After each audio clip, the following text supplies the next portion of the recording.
Hello, welcome back to the ministry, and today we're talking about don't become the counterfeit. And I'm sitting here, and I know a lot of y'all sitting there saying the same thing. I'm the kingdom's spouse. How can I become the counterfeit? I'm explaining to you exactly how that is.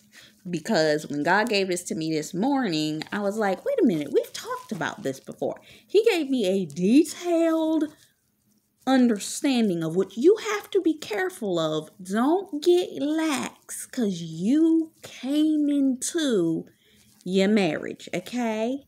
Because Satan is sly with his, and he gonna come up under and sneak up in,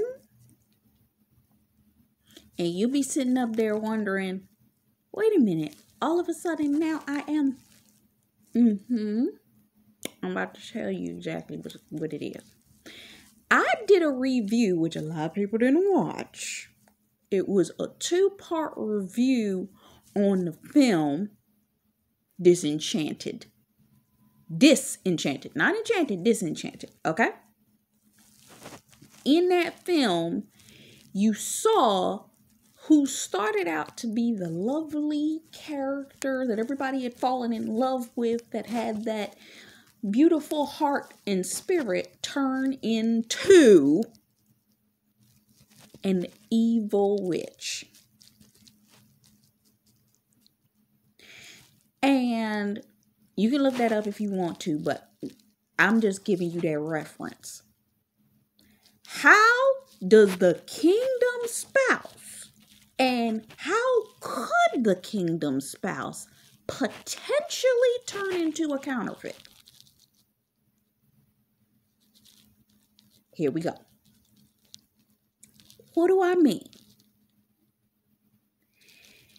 You are talking about a series of spirits that can come against you. I'm going to explain this here because the Lord showed this to me before, but I was thinking about it for something else, but the Lord bringing it back to me. I had a dream in 2016-17.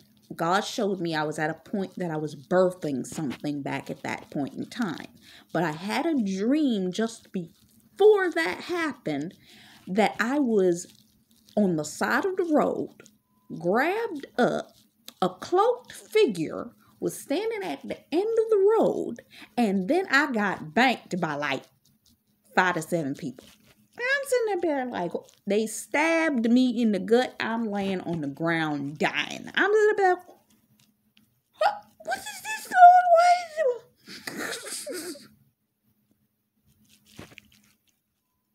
There's still spirits. Don't get stupid and get crazy and think that they ain't spirits still out here once you walk into your marriage. Matter of fact, actually, they're going to be salivating for the moment that the season break and God allows them to come back again. Because remember, you're going to get a break for a season.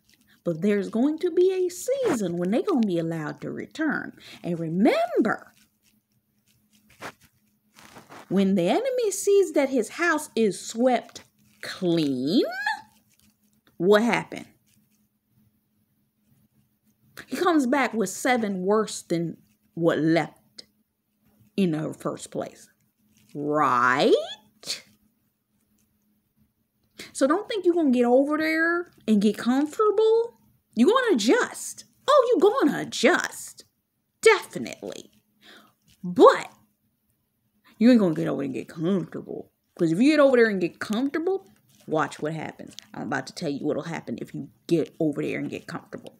I did a short video called The Mimic. Okay?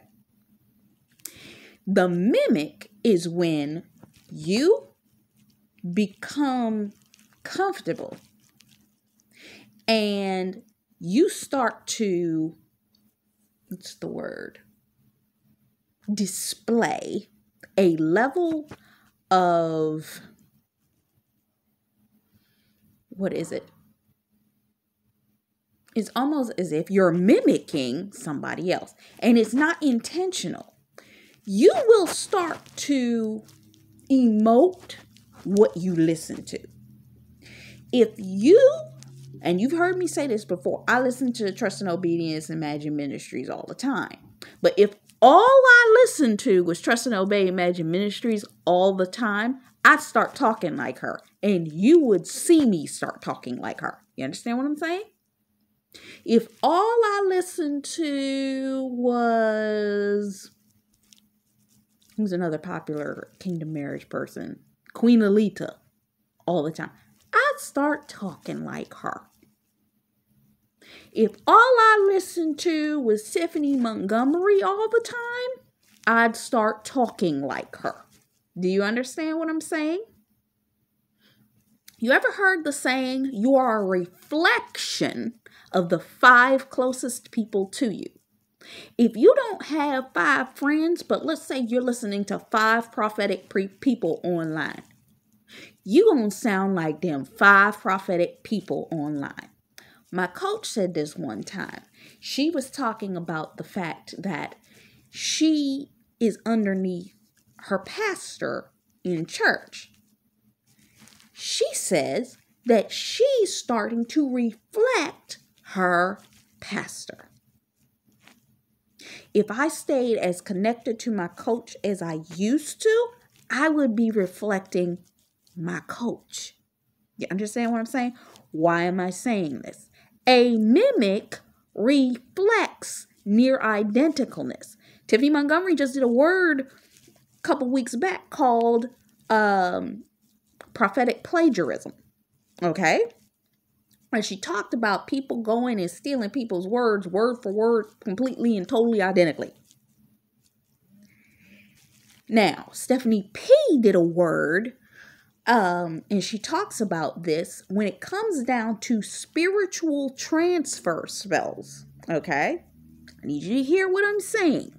When it comes down to spiritual transfers, what they have to do is watch you identically. They have to see everything you do. They have to see everywhere you go. They have to see the way that you dress. All of this. I was having a conversation with my dad's down the hall neighbor. Now, I'm going to tell you right now, this woman's a witch. Okay? I know she's a witch because the woman came into my dad's house 7 years ago and she brought in a necklace that literally had little human heads on it. You ever seen those voodoo necklaces? But it was on Mardi Gras beads.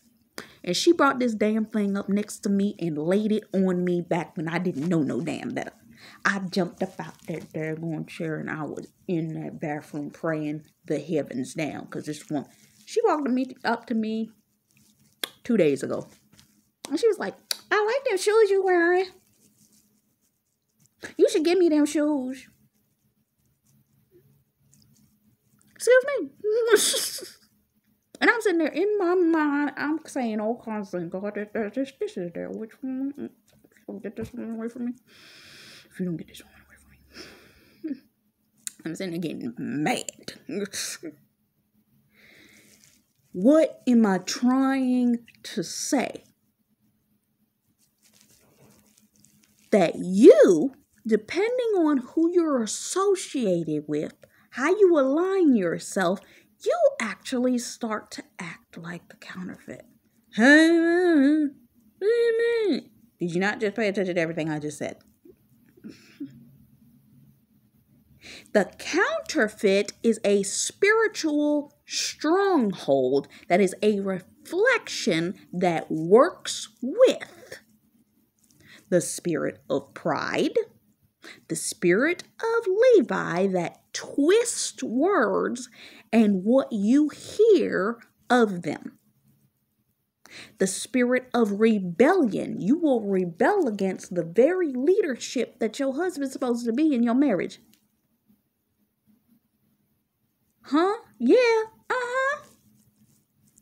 Jezzy. The spirit of Jezebel. Dominance. You will desire to dominate and control your spouse. But, we wouldn't do this. We're the kingdom spouses. We're not looking to become how do you mean that this is even possible? Pay close attention. I need you to pay close attention because it's not a present before your face attack. This is a subtle one. Okay? intimidation. You'll start operating at a level of intimidation. And what's the entry door that is the stronghold that'll bring this in? The spirit of religion. And that Pharisaical spirit of making you feel like you have got to operate in a level of religiosity towards your spouse because he ain't completely all the way right.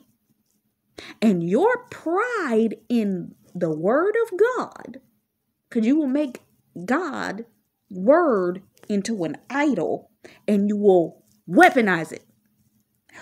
What? Yeah. Ooh. Ooh. You will weaponize it against that man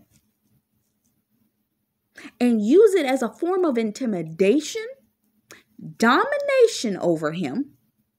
You will be acting as a Jezebel in desiring to control him with it. You will twist its meaning, therefore performing witchcraft while preying on him, and call yourself using the word to do it. Manipulating this man. And then operating a spirit of pride because you think you too high and mighty and religious. Did I just make sense? Did that make some sense to you? Oh, I ain't done. It's going to be so subtle that if you don't pay attention to it, and it will cause you to mirror the behavior that is creating an illusion that appears to look exactly like the counterfeit. You've realized that your God-ordained spouse has dealt with trauma, much like you have dealt with trauma. And what the enemy will do is have false flags pop up. Pop, pop, pop, pop. Your spouse will see the false flags because he'll see things that mirror. And it's not that you're intending to do it. It's just,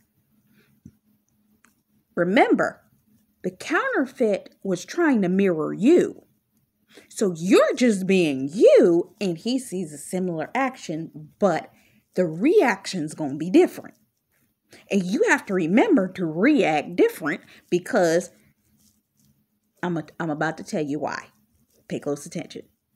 Okay? As you have been operating in your own pride, because what did I say? Pride rises up in a child of God. Pride does rise up in a child of God. Desiring to be in control, which means you're feeling oppressed, meaning trying to make God's things come to pass before time. And operating in a desperation to make God's move.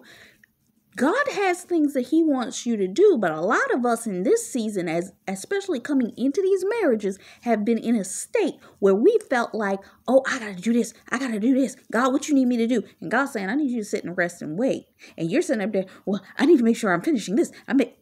Don't take that energy into your marriage. Because technically what you're trying to do is control the situation. Because you're not seeing any movement. You want to see movement, so you're trying to do something to make sure something happens. Desperation for the movement. Remember when I did the word chess moves? This is you're on the board standing next to your spouse. But you know that if you get across the board, you can queen somebody else. And you need to pay attention to that statement right there. A bishop can be turned into a queen. Any piece can be turned into a queen if it makes the proper alignment to the opposite side of the board for promotion. You're desiring to get to that promotion. Maybe God's shown you that you're going to have a level of influence, but when you come in, God's not going to put you in influence immediately. Maybe he just needs you to sit with your spouse for a minute. But you know that God said, oh, you're supposed to be over there and you're supposed to be doing this and you're supposed to be doing all that. You're supposed to cultivate that together in that season, and you need not be focusing on where you're supposed to be. But guess what? Control and pride will make you sit up there and be like, I need to. And your spouse, who's probably operating in a level of wisdom with God, is going to be sitting up there like, I need to sit still right now and get instructions. And you're going to be like, your spirit going to want to run, because that's, you're a runner, you're a doer, you're a keeper, you're a goer, you're a go, girl. So that control aspect of you, especially seeing as you have a level of spiritual wisdom, don't think your spiritual wisdom is way more encompassing than your spouse's, because remember, your spouse is supposed to be the leader of your household, which means if he says sit down, that means sit down. Which means if you want to do a fast and he says you should probably not be doing that fast right now, guess what? You can't do that fast right now. But I've been fasting with God. Did your husband say that you could fast right now? Maybe he can't fast with you, and the covering that you would need for the type of fast. Not to say that there aren't going to be times that, and remember, the Lord's going to be speaking through that man too. You being in a fasted mode might mess something up that he's doing. You understand what I'm saying? So be aware and understanding. And don't think that you can control him by saying certain things because you have spiritual wisdom to certain. He is going to be seeking you for certain spiritual wisdoms and understanding, but still seek God on how you're supposed to execute it with him and how you're supposed to articulate it to him. Okay? I think I went over this in about 4 different ways. But God keep bringing it back up. Because obviously some of y'all didn't get this the first couple of times I talked about it. Do not let your goals or even your goals and desires to meet God's goals for your life to take you outside of God's timing by forcing it. I heard 2 ministers say this. One, she wanted to do a conference and she had set it up. She wanted to do it at this particular point in time. She ended up losing a whole bunch of money because she had gotten the vision and put the money out there for it, but God didn't bless it because it wasn't time for it yet. She didn't end up doing that conference until a year ago. And the first time she mentioned it was about 4 years ago. It may have even been 5 years ago. But she wasn't ready to do it till the beginning of this year. You have to what you're supposed to do. Wona Bam did the same thing. She was doing a conference, and she wanted to do it in a big venue and this, that, and the other. She wanted to make it big and this, that, and the other. And God didn't say that. Ever notice how sometimes God is an opulent God, but sometimes it's not as big as you would think that he would want it to be. He puts you in a small little intimate space and you like, opulence! And God's like, I want you over there in a little small little intimate space over there that's about five yards big. He's like, but yeah. Because he's trying to humble you. Because your pride will give you big eyes and a big appetite and counterfeit behavior. She ended up sitting in her car that day wondering why that event didn't fill up. And she was like, God, why did it fill? He's like, I didn't tell you to do that. What did God tell you? Which brings me to my next point. I was reading Bit Bible. My phone has this Bit Bible. I need to install it on some other devices I have too. And it was talking about Rebecca. Funny enough, Rebecca's name means this: tied firmly, fastening, binding, noosed cord. You know that you could tie this man down? A lot of y'all want to be cuffed up with your spouse, but if you get with this man and start acting in a counterfeit perspective, you're going to be the one that's going to bind and shut this man up, just like the counterfeit did to him. Remember that? Remember that? Remember that? Oh, all right.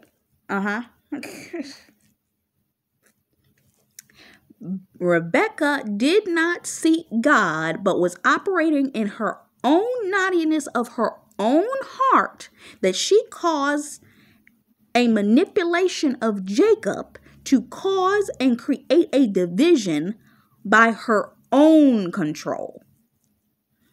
Bit Bible says Rebecca was diligent, chaste, healthy, judicious, and a wise woman, but she made a mistake in favor of Jacob, deceiving her husband and forcing him to take the blessing.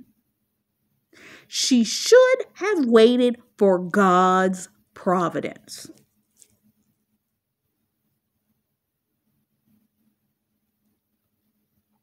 You notice how this happened to a lot of the women in the Bible? Sarai, remember what she did?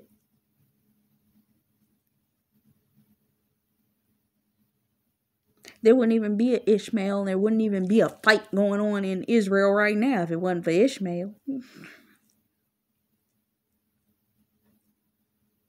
But no, Sarah had to do what? I'll go sleep with Hagar. Blame it on Sarah. Blame the war on Sarah.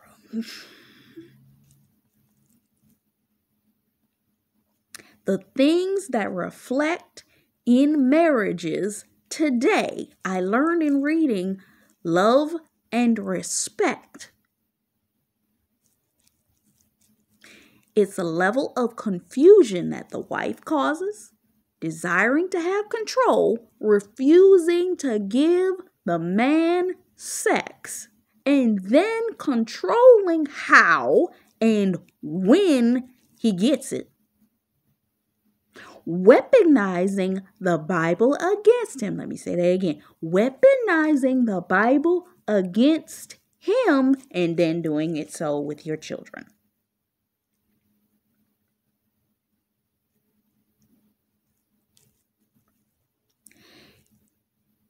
Yelling at them about forgotten birthdays and important events to you. Trying to dominate schedules and times and time frames. I remember listening to a story of somebody who was a Christian, and she was trying to tell about how her mother had been a type of person that was just controlling. Don't become this person when you get married. And this is the main reason I'm saying this, because there is something that you do not realize that you're on the peak of. Everybody's been talking about the fact, oh, we getting married, and we about to have them babies. Ooh. Wait. We're still human, right? Remember, not to talk or argue when you hungry, tired, pardon my French, horny.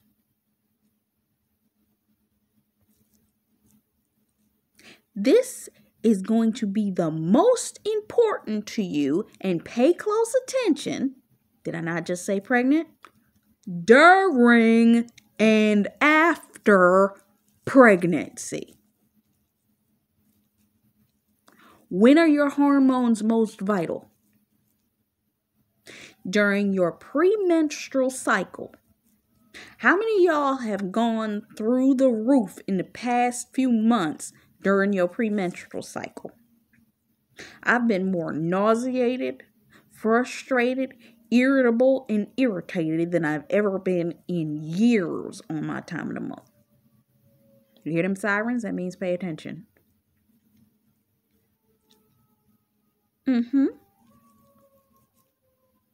When our hormones are high, we start to act out.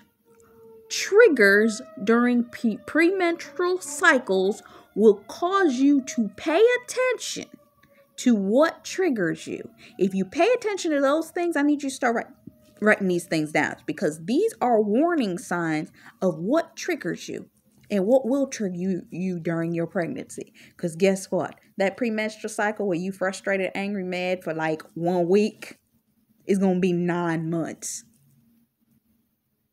I need you to really think about that. Some of y'all been begging and pleading and all this kind of stuff about, God, give me my spouse. God, give me my spouse. God be like, if I gave you that man right now and he knocked you up right now. I'm sorry I had to say it that way.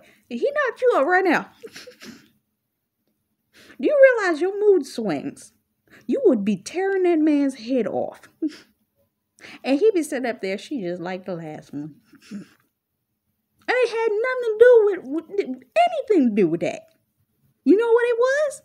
It had everything to do with your emotions, because you would have had no control over your moods. This is why God's been having you fast and consecrate and all this time, because he needed you to understand your moods, your mood swings, and not be easily swayed by your emotions. For a double-minded man is unstable in all his ways. And if you let your emotions be the controller of you, you're going to be in trouble. You're going to be in trouble. And he couldn't allow that. Because he knows some of y'all going to get married. And the second y'all become pregnant, your mood swing going to take your hormones up, down. And then on top of it, the spiritual acuity. Because y'all have not experienced what it's felt like to be spiritually in tune with God while pregnant. So you're going to have a completely different spiritual experience than what you're used to while pregnant. Are you picking up what I'm putting down? Oh, okay. So, and then you're dealing with the spirit. Let's say you're pregnant with one child. You're dealing with that one child's spirit along with your spirit at the same time. You're dealing with, if you get twins, 2 children's spirit and your spirit at the same time. 3, 4, however many you're pregnant with. And your mood swings, you will literally be out here acting like a person that has multiple personality disorder if you're not careful and become aware of your moods. Now, I saw an article years ago, it was a couple years back, and it was talking about, can you make it through the pregnancy without getting a divorce? Because of the mood swings that you go through. And it don't end when the pregnancy ends, because you got to readjust your emotional and hormonal balance after the baby comes. I remember I was listening to a social media person, influencer, and she was talking about how when she had her daughter, and this is one baby, she said that her mood swings from crying to not getting no sleep, arguments and talking, when you're hungry, horny, that's probably going to be your husband, and, tired. Y'all will be at World War III if y'all don't get it together right now. And I didn't even bring in the point of the spirit of the counterfeit, that part that makes you dress and act like the counterfeit. But wait, I'm not going to dress and act like the counterfeit. Some of y'all been chasing, dressing, and acting like the counterfeit already. And I'm not talking about the Esther treatments. Go put that away. I'm not talking about your Esther treatments. I'm talking about this thing where you sitting up there trying to, if that's your natural thing, then that's your natural thing.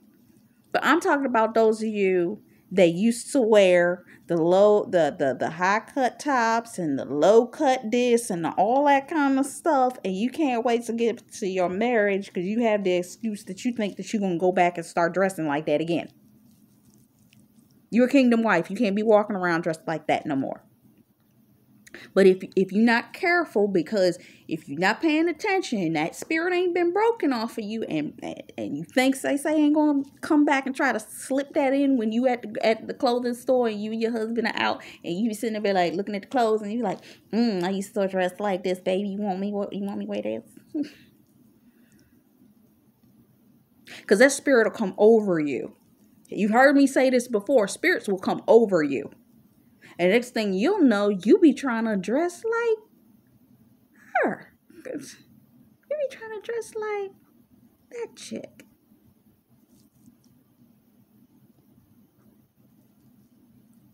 Well, I still want to be sexy for my spouse. What does your husband think of as sexy? And it may not be what you think. He thinks you're sexy as you. Not as you trying to put on all the wigs, hair, nails, all that. High heels and all that. He thought that was sexy on the other person. What attention are you trying to draw for you? You see what I'm saying? Do you see what I'm saying? Don't become the counterfeit. Because some of y'all are called to highly influential spaces. Be careful. Because it's not going to fit you right if you sit up there and try to become something that you aren't. If the man's been watching you all this time and you go to get into a relationship with him and then all of a sudden you start putting on the hair, nails and all of this kind of stuff and he knew that you looked like this, he's going to be looking at you like,